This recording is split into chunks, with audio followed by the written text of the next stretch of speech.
victory at last to this fallen knight! You are not prepared! What's up everyone, this is DR with the WoW Breakdown 101. This is a channel that is going to be dedicated to bringing you guides for World of Warcraft to help you become a better player and a better raider. What we're going to be focusing on is what seasoned raiders considered common knowledge in the raiding community and the thought process that goes behind much of the great raiders. In this first video that I'm uploading, I'm going to go over raiding tips for DPS in general. Now as I continue on with my guides, I will bring you point of view guides for each role per encounter of the raid, as in melee DPS point of view, range DPS point of view, healing point of view, and tanking point of view. Okay, so let's talk about what our goal is in the raid as a DPS, what the number one goal of a DPS is in a raid encounter or a dungeon for that matter. If you answered stay alive, you would actually be right and wrong.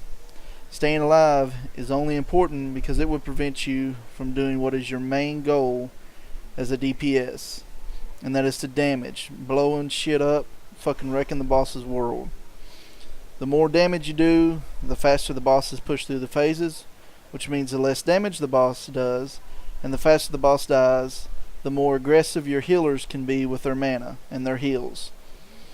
Let's be honest, if you could still pull 300k DPS while you was dead, lying on the ground, then tell me that staying alive is the number one priority of a DPS. Now that you have the thought process of what your main goal as a DPS is, let's start looking at how we can start to achieve this goal.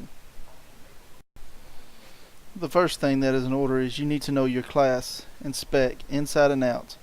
As DPS, you want to look up guides for your class and your spec, watch videos, and read guides so that you know everything there is to know about your class.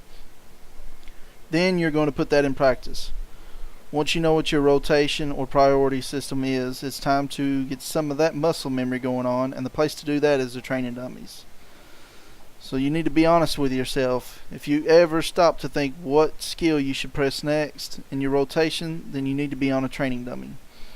Most seasoned raiders are not on training dummies to check out their DPS. They more than likely have made a tweak to their rotation, and they are spending hours upon hours on this training dummy to refine their rotation through muscle memory. Because the more you do something, the faster your response time becomes, and after a certain point, you no longer think about it. Take walking for example. Now when you first started walking as a child, you had to concentrate on putting one foot in front of the other, keep balance, and watch your step. As you've done it more and more, it is to the point that you no longer need to think about it. It just happens, just as driving or any other task. Well, the same thing applies to this game and DPS rotations. Once you're at the point that you no longer need to think about what skill you're pressing and your priority system is in the correct spot, then you have the first step down to maximizing your potential as a DPS. Also, don't forget or neglect your cooldowns as you're doing your rotation practice on the dummy. The last thing you want is to have a 3-minute cooldown that increases your damage and only cast it 2 times in a 7-minute fight when you could have cast it 3 times during that encounter. Missing a DPS cooldown is a huge loss on damage. Now that you've refined your rotation on the training dummy and you've got everything down pat, you no longer have to think about skills. One thing that you may want to be practicing as you're doing it as well, don't forget, is practicing the pull. Every time you start on the dummy, make sure that you have all your cooldowns off and get ready to practice the pull, because the pull is the most important part to getting your DPS set up in the encounter. And holding your high amount of DPS, you want to have a strong pull. There's no other time that you can pull the amount of damage that you can on the pull, unless of course there's a phase in the encounter where there's going to be higher damage. So make sure you've got that down pat, practice that. And now let's go on to what the second thing is, and one that will probably increase your damage more than any other add-on or reforging attempt that you may try to push your damage in the encounter.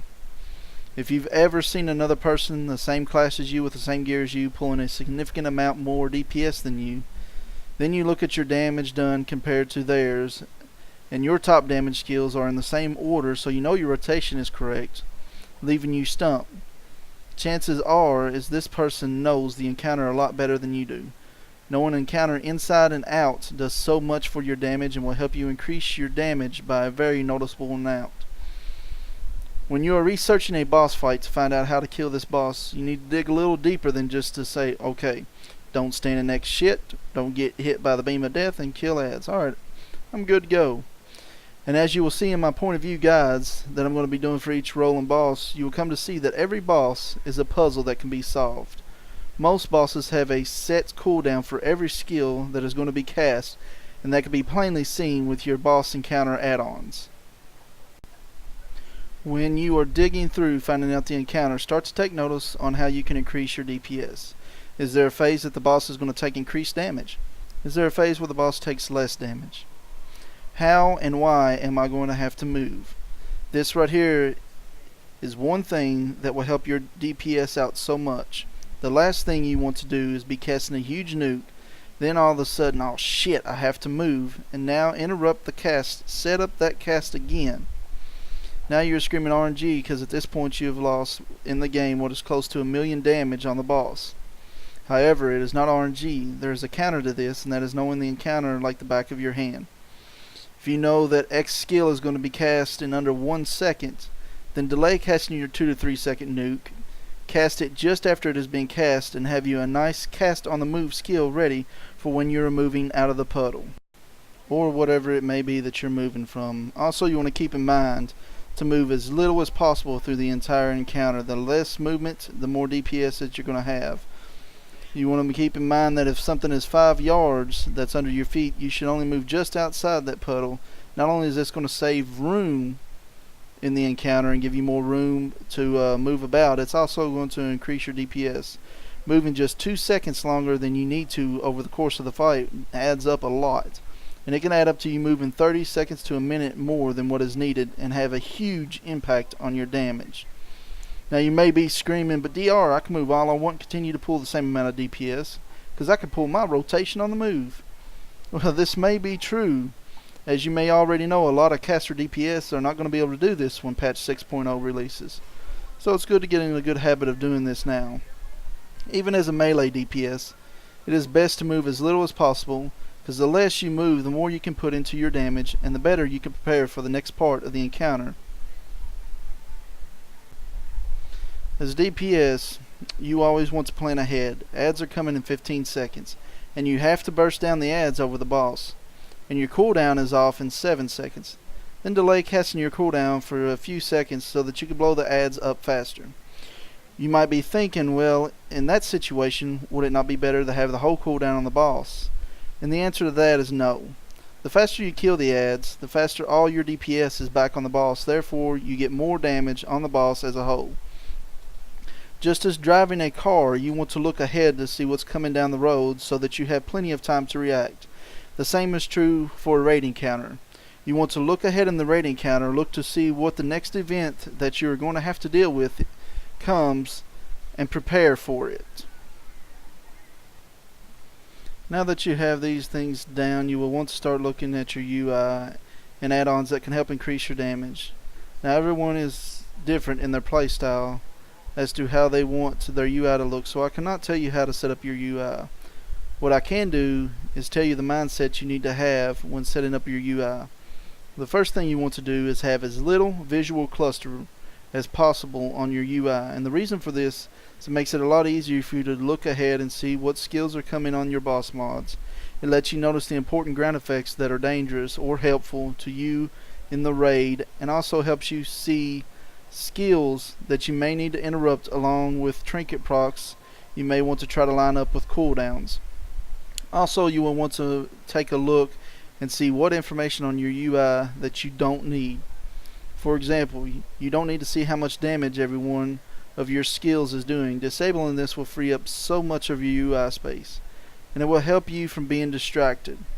If you want an idea of a good UI, then I will link you Mike Preach Wow UI video so that you can see what and why he has the UI set up the way he does.